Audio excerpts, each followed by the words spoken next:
Welcome back to our channel. Today we're reading Pride and Prejudice by Jane Austen. In chapter 39 we saw how different the Bennet sisters were and how relieved Elizabeth was that she would not see Wickham. Let's see what happens next in chapter 14. Elizabeth's impatience to acquaint Jane with what had happened could no longer be overcome, and at length, resolving to suppress every particular in which her sister was concerned, and preparing her to be surprised, she related to her the next morning the chief of the scene between Mr. Darcy and herself. Miss Bennet's astonishment was soon lessened by the strong sisterly partiality which made any admiration of Elizabeth appear perfectly natural, and all surprise was shortly lost in other feelings.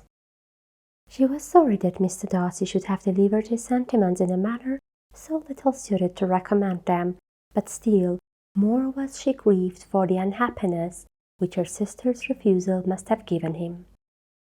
His being so sure of succeeding was wrong, said she, and certainly ought not to have appeared, but consider how much it must increase his disappointment.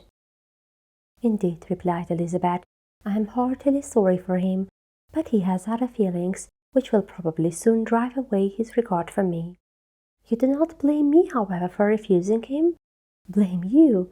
Oh, no. But you blame me for having spoken so warmly of Wickham? No, I do not know that you were wrong in saying what you did. But you will know it when I tell you what happened the very next day. She then spoke of the letter, repeating the whole of its contents as far as they concerned George Wickham. What a stroke was this for poor Jane! Who would willingly have gone through the world without believing that so much wickedness existed in the whole race of mankind, as was here collected in one individual? Nor was Darcy's indignation, though grateful to her feelings, capable of consoling her for such discovery. Most earnestly did she labour to prove the probability of error, and seek to clear the one without involving the other. This will not do, said Elizabeth. You never will be able to make both of them good for anything. Take your choice, but you must be satisfied with only one. There is but such a quantity of merit between them, just enough to make one good sort of man, and of late it has been shifting about pretty much. For my part, I am inclined to believe it all Darcy's, but you shall do as you choose. It was some time, however, before a smile could be extorted from Jane. I do not know when I have been more shocked, said she. Wickham so very bad, and it almost past belief, and poor Mr. Darcy, dear Lizzie, only consider what he must suffered. Such a disappointment, and with the knowledge of your ill opinion too, and having to relate such a thing of his sister, it is really too distressing. I am sure you must feel it so. Oh no, my regret and compassion are all done away by seeing you so full of both. I know you will do him such ample justice that I am growing every moment more unconcerned and indifferent. Your profession make me saving, and you lament over him much longer, my heart will be as light as a feather. Poor Wickham, there is such an expression of goodness in his countenance, such an openness and gentleness in his manner. There certainly was some great mismanagement in the education of those two young men. One has got all the goodness, and the other all the appearance of it. I never thought Mr. Darcy so deficient in the appearance of it as you used to do. And yet I meant to be uncommonly clever in taking so decided a dislike to him without any reason.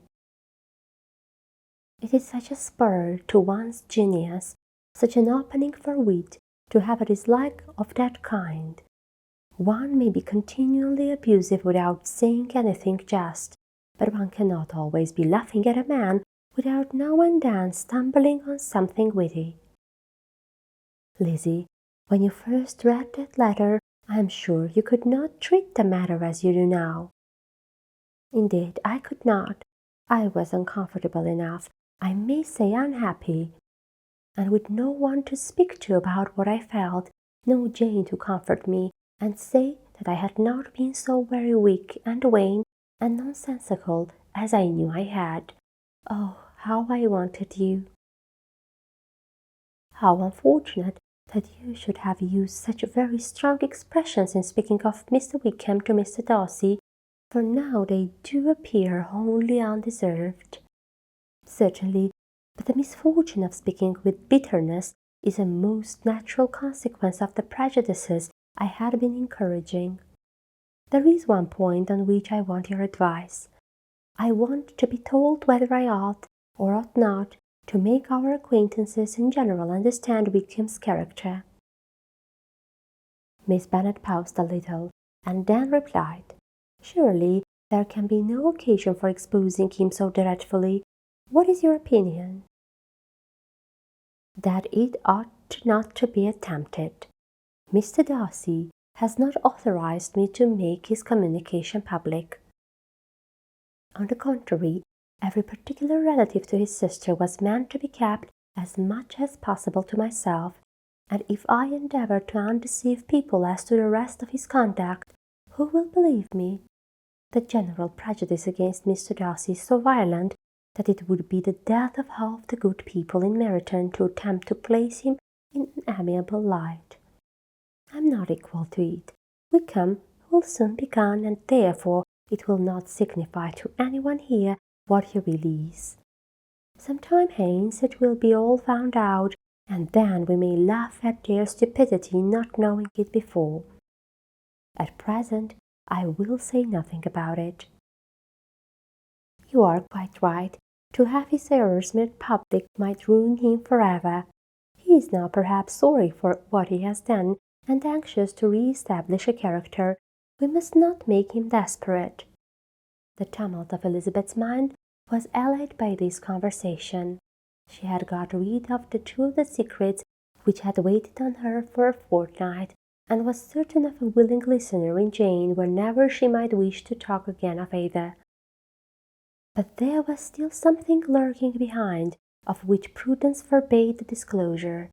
She dared not to relate the other half of Mr. Darcy's letter, nor explain to her sister how sincerely she had been valued by her friend.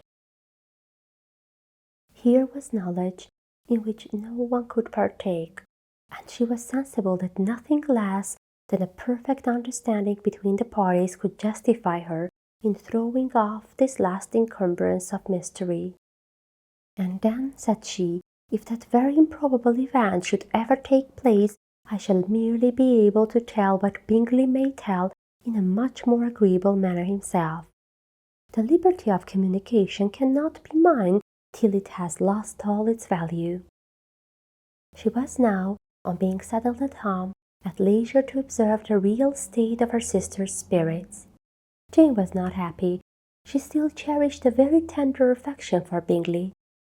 Having never even fancied herself in love before, her regard had all the warmth of first attachment, and from her age and disposition, greater steadiness than most first attachments often boast, and so fervently did she value his remembrance and prefer him to every other man, that all her good sense and all her attention to the feelings of her friends were requisite to check the indulgence of those regrets which must have been injurious to her own health and their tranquillity.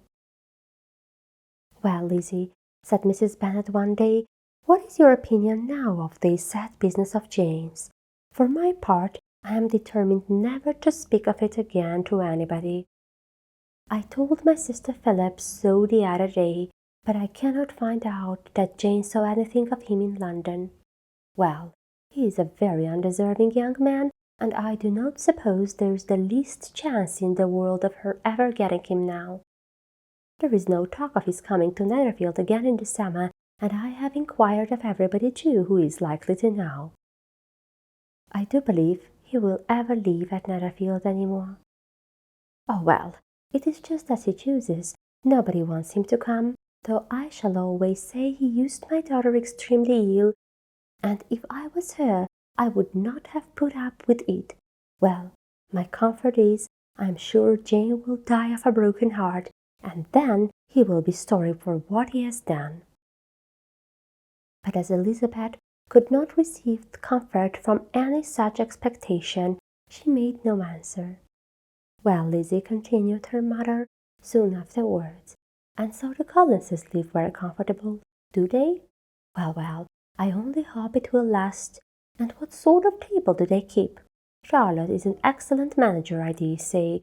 If she is half as sharp as her mother, she is saving enough. There is nothing extravagant in their housekeeping, I dare say." "No, nothing at all." "A great deal of good management, depend upon it. Yes, yes, they will take care not to outrun their income. They will never be distressed for money. Well, much good may it do them. And so I suppose they often talk of having Longbourn when your father is dead. They look upon it as quite their own, I dare say, whenever that happens." It was a subject which they could not mention before me. No, it would have been strange if they had, but I make no doubt they often talk of it between themselves. Well, if they can be easy with an estate that is not lawfully their own, so much the better. I should be ashamed of having one that was only entailed on me. This much for today. Stay tuned to our channel to see what happens next. Goodbye.